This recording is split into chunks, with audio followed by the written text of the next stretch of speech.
tol, patingin. Tapos mo ba chicken? Bilisan mo. Sandali lang, tol. Huwag kang malikot dyan. Pamalupit ang chicken to eh. Oh. 10 over 50 ka, tol. Uy, tawan-tawa ka dyan. O, ito yung test paper mo. 5. Check. Yes. 45 ako. Hoy, te, ilan ka? 38? Ha? 45 kasi ako eh. Uy, Trajang, ilan ka? 41. Ako kasi 45 eh. And who the fuck asked? Wala akong pakialam.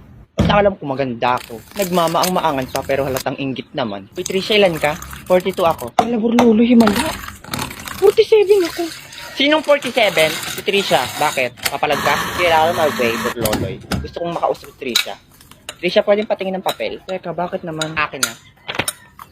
47. Teka, di ba lagi kang pasang-awa lang o kaya minsan bagsak sa exam? Bakit nagkaganto?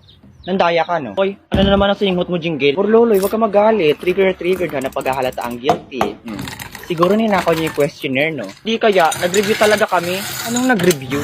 Yang kabubuhan mo niya, nag-review? Alam ko namang hindi kaya mag-sync ng mga word at solution dyan sa utak mo. Akin na nga yung test paper mo, check ko baka nandaya ka. Baka dapat sa sarili mo sinasabi yan. Akala mo di kita nakita, may notes ka dyan sa pencil case mo nakatago habang nag-exam tayo. Wala akong alam sa mga pinagsasabi mo. Talaga? Saka nakita ko rin na ikaw nag-check ng sarili mong test paper. Mandaraya. Wala akong pruweba. Akin na test paper mo. Ibigay mo, bibigosan kita. Ota mo?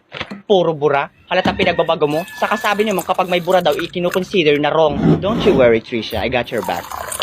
I also found the notes on her pencil case. O ano, Jingle? Are you going to deny it? You bitch! This is not true! You are all lying! Isusumbok ko kayo kay Daddy! You will not get away with this! Deserve.